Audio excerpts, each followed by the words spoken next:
foi encontrado? Assim, aproximadamente, assim, pela Niede Guidon, aproximadamente 40 anos. 40 anos. Né? Essas pinturas já existiam aqui. Foi ela que achou? Não, foi assim. O prefeito, na época, tudo isso aqui era São Raimundo Nonato, na época as pessoas, os moradores, começaram a ver essas pinturas. E então avisaram a esse prefeito que tinha essas pinturas nas rochas. O prefeito, que era o Gaspar, ele veio, tirou algumas fotos de alguns sítios e foi a São Paulo. Chegou lá. Ela voltou ontem, vocês viram? Ela estava num congresso que ela estava retornando da França. Não, ela estava no Museu de Piranha. Isso. Tem um bicho ali. Tocando. E aí ela disse que uma pessoa falou, na minha terra tem essas pinturas. Foi. E aí ela foi para a França e quando ela retorna, ela vem. Conhecer. Aproximadamente, ela chegou aqui aproximadamente em 1973. Esquecido de falar. O nome Serra da Capivara, para nós ainda é um pouco um mistério em relação a isso, porque aqui não tem capivara. Né? A capivara aqui. Tem em São Paulo, todo mundo sabe. Olha, a capivara está extinta dessa região há 10 mil anos. Mas vocês, tipo, chegaram aqui e já tinha esse nome? Como que é? E já tinha esse nome. Os índios. Isso. Alguns dizem que pode ter sido viajantes que conheciam a capivara, que viram as pinturas e acharam parecido e colocaram o nome. Mas nós que moramos nessa região, nós não sabemos dizer porque Serra da Capivara. Quando a doutora Niede chegou nesta área, já existia esse nome.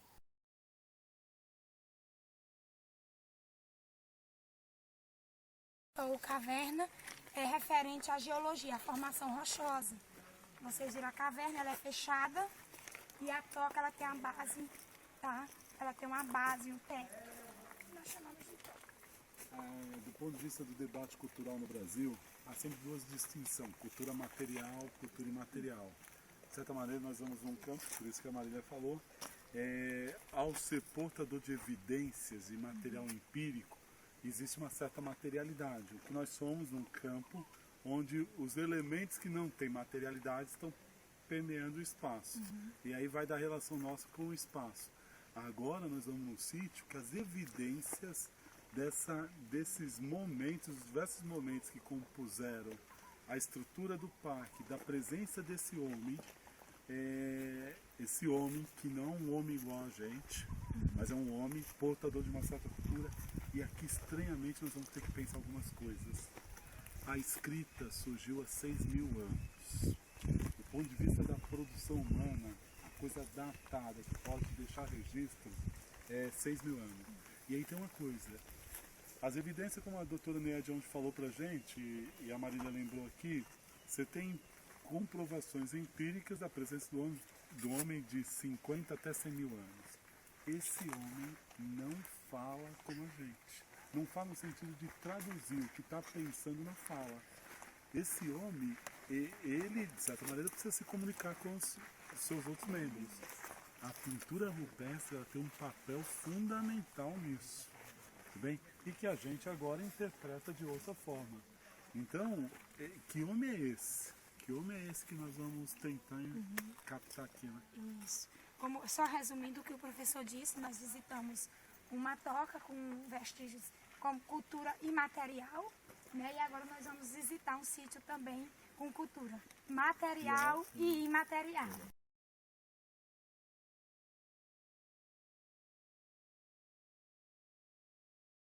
Popular. Então esse sítio ficou famoso por isso. Esse sítio aqui, como eu disse para vocês, antes os moradores tinham todo aquele medo, né? Eles faziam toda aquela imaginação sobre essas pinturas, deduções, e os pais deles diziam que eram caboclos, é o que eles chamam de índio, né? Eles chamavam caboclos. Não, eles diziam, não pega meu filho naquelas pinturas e isso. Só que devido à necessidade, eles tiveram, né, que entrar a caatinga, profundamente à procura da maniçoba. Eles utilizaram, o meio de renda deles era a extração do látex da maniçoba. E essa toca do barro existe o nome já diz, toca do barro, um barro que é impermeável, que eles utilizavam para reter eles cortavam aqui eles faziam aqui na base da árvore, eles faziam um buraco, cortavam aqui na maniçoba e elas soltavam leite. E esse leite eles colocavam um barro que era impermeável no fundo e o leite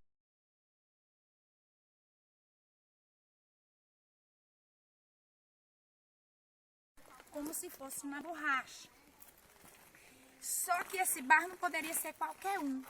E então eles encontraram um barro adequado, foi nessa toca. Tem pinturas.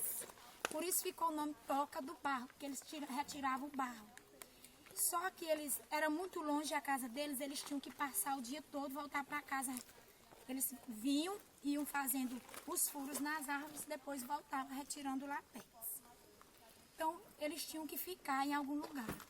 Então, como eles tinham medo dessas pinturas, eles ficavam nessa toca, a toca do inferno. Então, já o nome sugestivo já diz tudo. Então, eles ficavam nessa toca. Como é, né, uma toca que é fria e é escura, como eles já estavam com medo, eles começaram a ver coisas, a ver muitas coisas, e também ouviam barulhos. Eles acendiam um candinheiro, que é uma vela, nós utilizamos aqui, eles acendiam, e como ela é fria, ele apagava. Mas para eles tinha sido alguém que tinha apagado, então eles saíam tudo correndo com medo. Alguns viajantes também, como naquela época eles andavam a pé de jumento, muitos quilômetros, eles também se abrigavam. E também pela escuridão, à noite bem escuro, bem frio, eles também com medo, aí começaram a ver coisas e também, novamente, eles acendiam fogueiras e o vento apagava, mas eles diziam que tinha sido o bicho do mato, tinha sido isso. Então eles colocaram o nome Toca do Inferno, que para eles ficar aqui era um inferno. Tá? E existem vários mitos, várias histórias.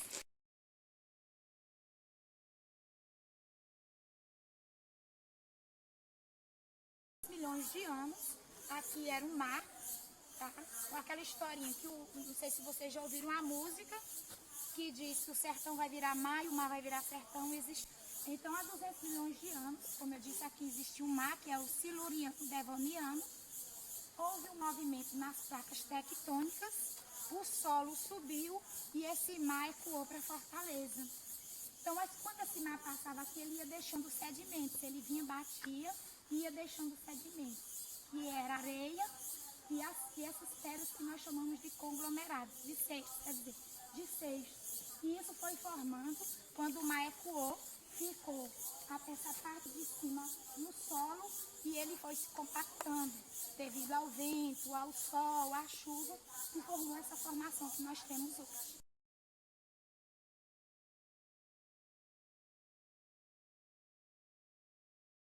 A parte que vocês estão vendo é o conglomerado de seixos. Então, tá, a água do mar vinha, depositava areia, lama e algumas pedras e formou isso aqui. Essa parte aqui. Essa parte que vocês estão vendo aqui é o arenito. Tá? Que é uma parte mais... Essa parte aqui.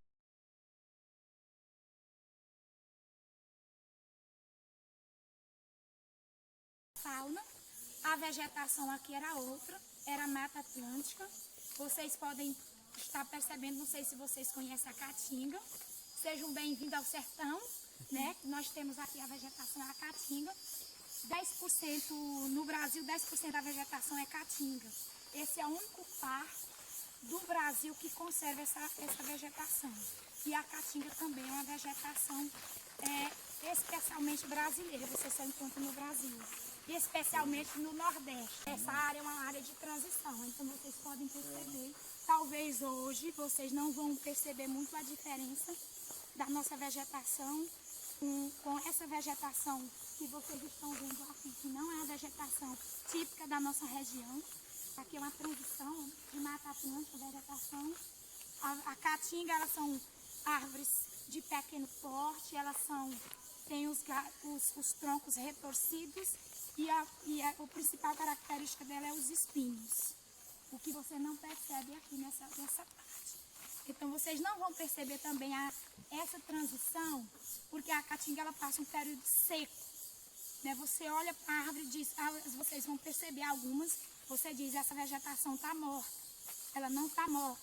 Ela parece o urso, ela está hibernando. Quando chega a época que chove, tá? Que a chuva aqui é pouca, mas quando chove, com 3 dias ela fica toda verde.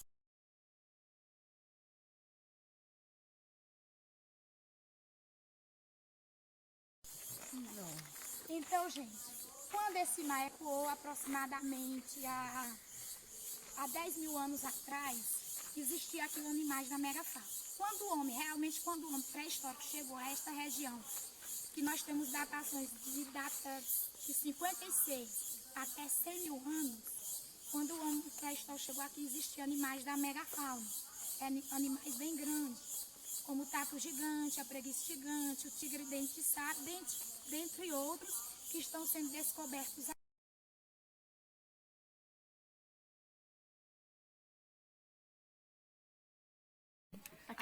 Foi encontrado agora, professor, que a equipe da doutora Nia Guidon está fazendo escavação em uma barragem na cidade de São Lourenço, que ela está encontrando outros vestígios de animais da megafauna que ainda não tinham sido encontrados. O que é isso de megafauna que eu leio? São os animais grandes que coexistiram junto com o pré-histórico aqui.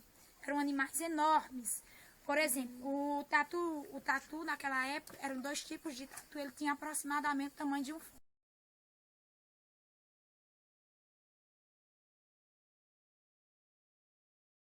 O impacto das pinturas, de onde vêm essas pinturas? Então, aguçou o imaginário de uma população que deve ter um componente religioso e tentar entender, daqui a pouco que a gente vai ver, busca explicações, e as explicações estavam associadas ao medo, essa coisa do transcendente.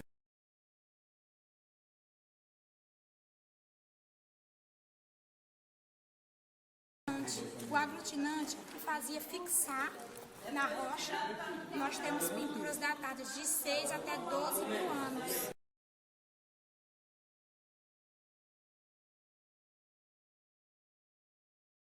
E o nosso olhar vai captar.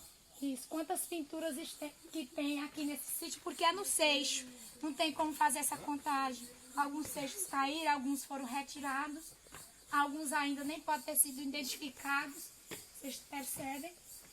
Como o professor disse, talvez a forma dele se expressar, como não existia a escrita, fosse através das pinturas. E essas pinturas nós fazemos interpretações trazendo para o nosso cotidiano. Nós dizemos que tem cenas de caça, cenas rituais religiosos, como vocês vão ver, cenas que nós dizemos que é cenas de sexo, cena de parto, mas tudo isso é da nossa interpretação, tá? Porque eu trago o cotidiano. Então, Para tentar interpretar à luz dos nossos saberes, a gente tenta entender esse homem, né? Que homem é esse? Né? Essa coisa transcendente, gente. Essa coisa de que assim, imagina esse homem há 50 mil anos, há 20 mil anos, a relação... Marília, eu sempre pergunto, porque às vezes eu não guardo a informação, mas algumas pinturas são brancas. De nós que temos material é? Do calcário, que é a cal. Tá. E portanto ele, de certa maneira, ele desaparece mais rápido, ou não? Não. Ela tem a mesma datação. Tem a mesma datação? Só que com mais frequência nessa área é a presença do vermelho, porque tinha muito óxido de ferro, o calcário ficava, as rochas calcárias nós temos também, na área do parque, mas fica mais longe. Sei.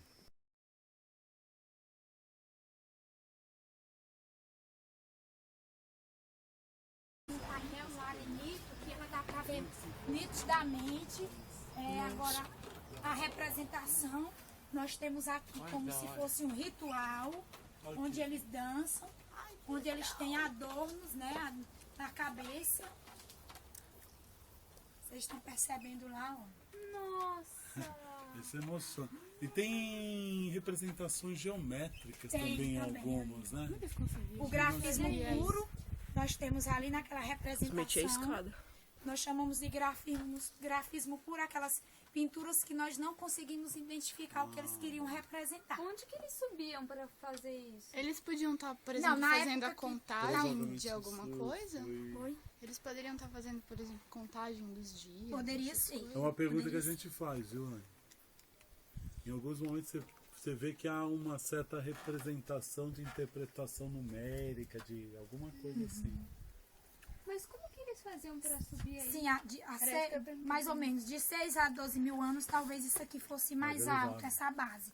Você percebe no boqueirão da Pedra Furada, que foi 10 anos de escavação, foi tirado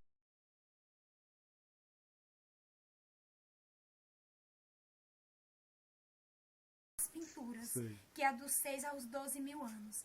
Que aí ela foi datada em 2 grupos, que nós chamamos de Nordeste e Agreste. Então, pela diferenciação de pinturas, da forma como eles pintavam. Por exemplo, do Nordeste são aquelas pinturas em movimento. Isso, eles representavam em movimento. E são bem elaboradas.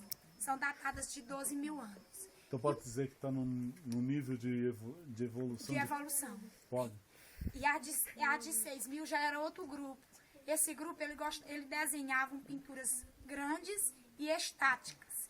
E assim, eles não respeitavam muito o outro grupo que passou. Eles pintavam em cima da marca do seixo. E esse sítio sofreu degradação demais. Os viajantes passavam aqui. Como era no seixo, eles retiravam. Então aqui deveria, mais ou menos 60 anos atrás, deveria ter uma maior quantidade de pinturas. Então vocês podem observar as pinturas, podem fazer interpretações.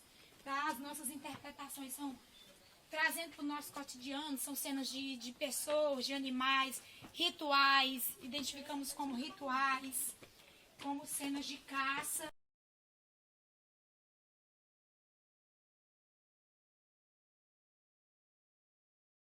Vai ser um momento único. Aqui, só para vocês terem ideia, a presença de turistas que vêm de outros países para conhecer esse acervo é muito grande. Um parque que está no nosso país e 99% da população nem sabe e não conhece. Né? Esse é o único parque do mundo que tem a maior concentração de pinturas rupestres. Por exemplo, na França eles têm um sítio com uma pintura, eles colocam vidro, porque eles têm medo de perder aquela pintura. E aqui vocês vão estar visitando sítios com enorme quantidade de pinturas. Bom.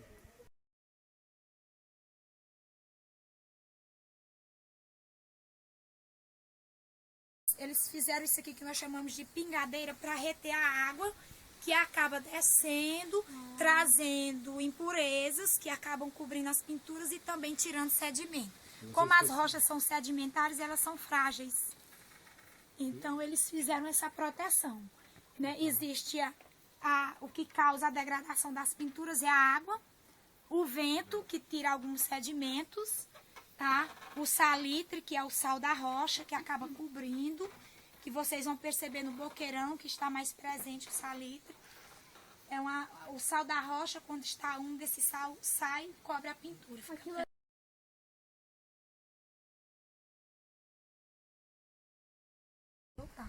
Poderia, há 12 mil anos, ter bastante pinturas, mas como você perceber, a passagem da água, que o caminho da água, ele sofreu muito, foi cobrindo algumas pinturas. Ó. E como eu disse, a água acaba trazendo sedimentos. Você vê bem aqui, ó, o barro, essa parte amarela aqui, ó, é trazido pela água. E o salitre também, que é uma parte branca. Aqui algumas pinturas. Aqui nós temos uma cena de sexo, ó, se você perceber bem, você vê a representação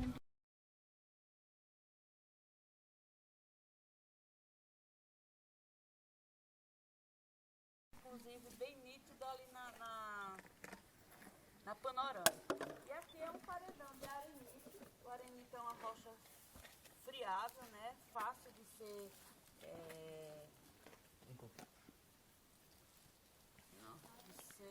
desgastada, pelas ações do tempo. É a chuva, é o vento, é o intemperismo. E foi isso que aconteceu aqui. Dizem os estudiosos que no passado eram 3 furos. Ali da esquerda, aqui na direita e o central. E bem provável um também lá em cima. Não, nada de certeza. O que vai acontecer?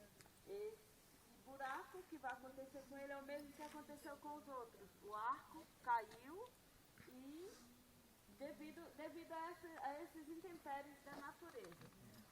Outros falam que o maior transformador aí no caso foi a água de rio, que aqui passava rio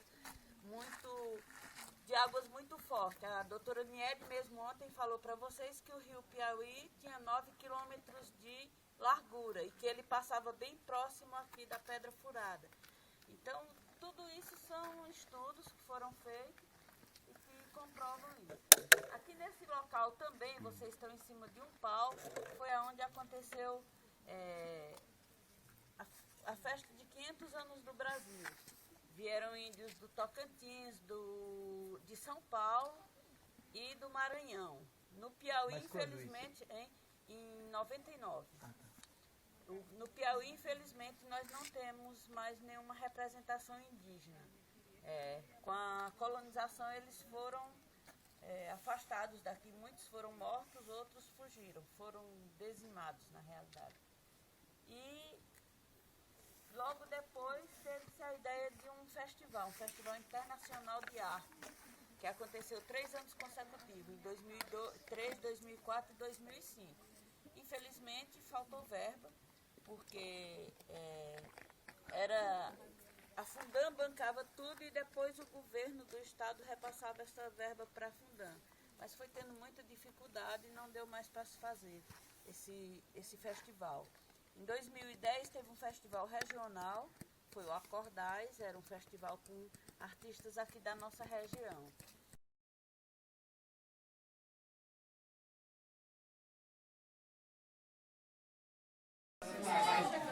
Mas com certeza alterou bastante o modo de vida das pessoas e também gerou muito emprego. O sítio do Mocó, que é a localidade mais próxima aqui deste local que nós estamos, foi um dos mais beneficiados pela criação do parque, porque eles abraçaram a causa do parque, eles quiseram o parque, na realidade. E isso melhorou bastante a vida das pessoas no sítio do Mocó, porque essas pessoas, eles tinham roça aqui dentro, mas não tinham as casas, então não foi muito difícil a criação do parque. Já o que aconteceu no Zabelê foi diferente, porque as pessoas moravam dentro do parque, elas tiveram que ser retiradas, e a maioria não queria, então causou um choque grande para os moradores. Agora aqui nessa área, o parque foi muito bem aceito, e eu acho que ele gera emprego, muito emprego, melhoria de vida.